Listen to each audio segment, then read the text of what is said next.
¿Qué tal muchachos? ¿Cómo están? Bueno, entonces continuamos con nuestro tercer video de la serie de tutoriales que estamos realizando para aprender a cómo manejar diferentes periféricos con la FPGA. En este caso entonces vamos a mirar cómo implementar un teclado matricial. Un teclado matricial es básicamente un teclado que en este caso pues tienen 4 filas y 4 columnas. Las columnas van a representarse mediante 4 entradas y las filas también van a ser otras 4 entradas. O sea, en total vamos a tener 8 conexiones para poder manipular este dispositivo. ¿Cómo funciona? Bueno, básicamente cada uno de las teclas es un pulsador. Entonces cuando nosotros presionamos un pulsador, por ejemplo el 5, lo que vamos a hacer es permitir el paso de la corriente que entre por, en este caso, la línea 2 y salga por la columna 2. Listo, entonces, bueno, así es en esencia cómo funciona el teclado. ¿Cómo entonces nosotros hacemos para implementarlo en la tarjeta? Básicamente tenemos que desarrollar un algoritmo que envíe un 1 por alguna de las filas y lo reciba por alguna de las columnas. Dependiendo de la fila por la que se envíe y de la columna por la que se reciba, entonces asimismo vamos a saber qué tecla estamos pulsando. El ejemplo anterior, entonces si el 1 está pasando por la línea 2 y está recibiéndose en la tarjeta por la columna 2, vamos a entender que estamos presionando el 5. En este video vamos a desarrollar una aplicación en la cual vamos a tener el teclado como entrada y como salida un 7 segmentos. En el 7 segmentos pues vamos entonces a visualizar la tecla que estemos presionando. En este caso pues van a ser solamente números. En este caso vamos a utilizar las columnas como entradas de nuestro sistema, la señal de reloj, y a la salida pues vamos a tener 7 segmentos y los pulsos que van a ir hacia las pilas. Importante esa resistencia que está conectada a tierra. Espero que no vaya a generar confusiones porque pues realmente esa línea de columnas son cuatro cables, ¿sí?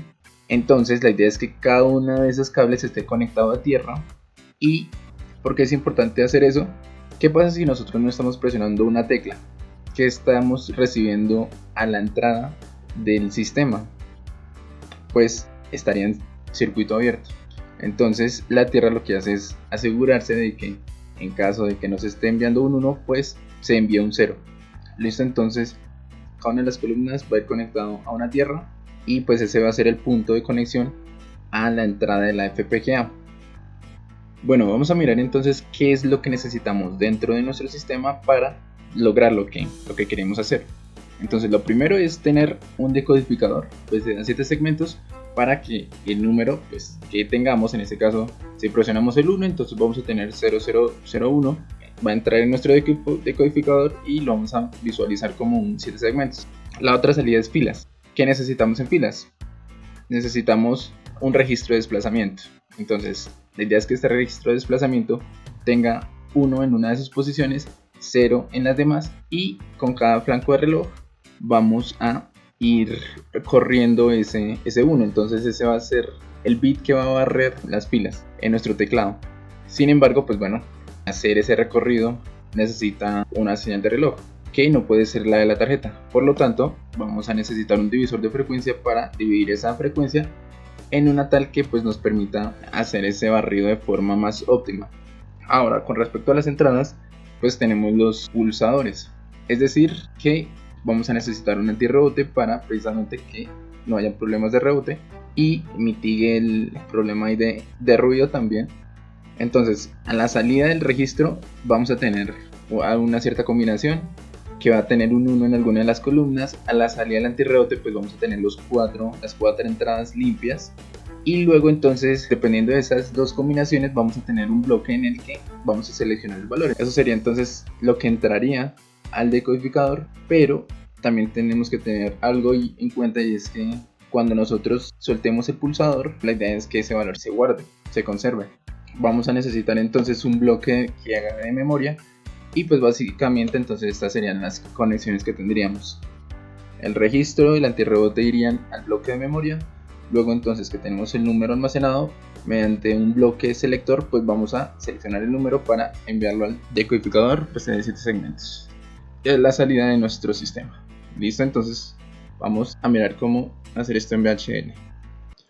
Ok, entonces para agilizar las cosas, pues ya tenemos aquí el código montado, pero pues la idea es explicar cómo es que funciona esto. Entonces primero, como comentamos, pues tenemos nuestros bloques de divisor de frecuencia, antirrebote y el decodificador. Comencemos por la lógica del divisor de frecuencia. Tenemos de entrada la señal de reloj, número de ciclos, a la salida la frecuencia reducida. Tenemos entonces una señal que va a cambiar, va a ser la salida de nuestro divisor, y una señal cuenta que va a aumentar con cada flanco de reloj. Entonces, cuando cuenta es mayor o igual a un determinado número de ciclos, se va a reiniciar y se va a negar la señal salida. En dado caso de que no llegue a número de ciclos, pues bueno, vamos a aumentar esa señal cuenta de 1 en 1. Esto es por un lado. Por el otro lado entonces tenemos el antirrebote, tenemos una señal de reloj, el pulso de entrada y el pulso de salida limpia. Vamos a tener entonces un registro. Esto funciona entonces básicamente también como un registro de desplazamiento, solo que tenemos a la entrada la señal del pulsador. En este caso tenemos una señal de 8 posiciones, y cuando el registro esté completamente lleno de unos, estamos diciendo esto acá, solamente que en hexadecimal, el pulso de salida va a ser igual a 1. El decodificador entonces básicamente un decodificador normal. Tenemos la entrada en BCD, la salida en 7 segmentos, y dependiendo del valor de la entrada hacemos la combinación a la salida. En este caso pues tenemos lógica negativa. Y bueno, entonces tenemos esos componentes, los creamos, los declaramos, luego entonces creamos instancias de ellos. Aquí en procesamiento tenemos 2 divisores de frecuencia, 4 antirrebotes, cada uno para las 4 entradas del teclado. Tenemos las señales para el registro de desplazamiento, para el antirrebote, y tenemos una señal que va a ser la que indique cuándo guardar el valor de la combinación. Una señal que se llama array, que va a ser el barrido de nuestro teclado. Las señales para la entrada del decodificador, para la salida del antirrebote, CL, y tenemos esta señal donde guardamos los valores para la combinación de columna y fila. Bueno, el preprocesamiento. Luego entonces comenzamos la parte del registro de desplazamiento, que es básicamente un registro en el cual la salida, o sea el último flip-flop, va a ir conectado al primer flip-flop. Vamos a tener aquí las salidas de nuestro antirrebote CL. Estamos diciendo aquí con la señal B que cuando tengamos un pulso limpio en alguna de las entradas, B va a ponerse en 1. Y entonces cuando se ponga en 1, vamos a guardar la combinación a la entrada con el valor que tengamos en el momento del barrido. Y luego entonces ya con ese valor le asignamos una combinación a la entrada, que puede ser, por ejemplo, ceros si tenemos columna 2 y fila 4, que es la posición en la cual está el 0. ¿Ok? Y finalmente, el número que elegimos vamos a darlo como entrada en el decodificador.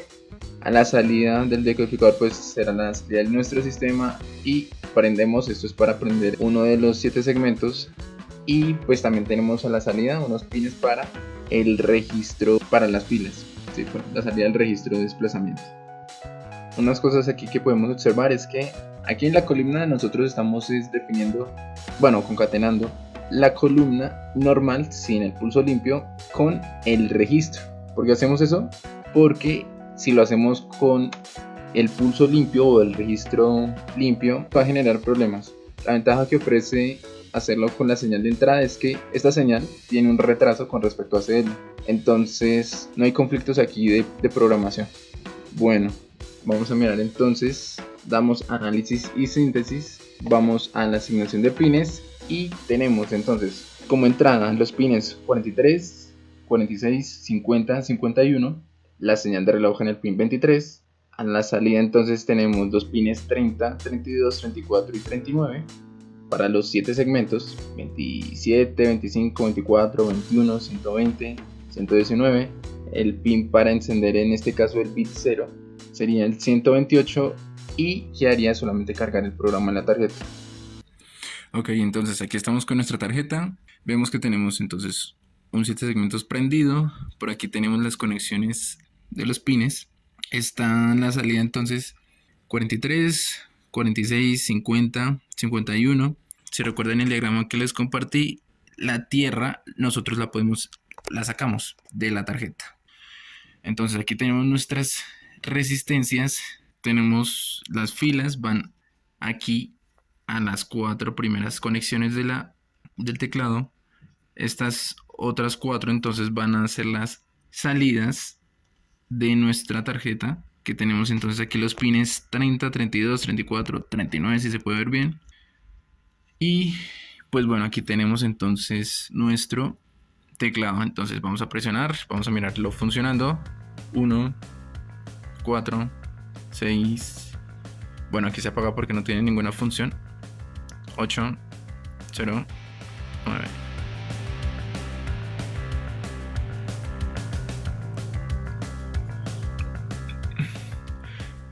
Listo, entonces todo bien.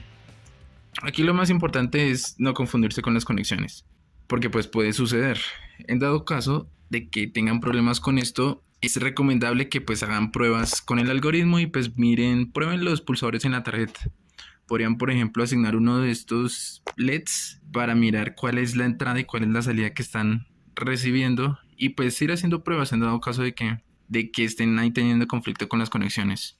Esto es en esencia pues lo más delicado. Si tienen esto conectado bien, bueno, esto es lo más complicado. Bueno, entonces espero que este tutorial les sea de mucha utilidad para las cosas que vayan a desarrollar y nos vemos en la siguiente oportunidad.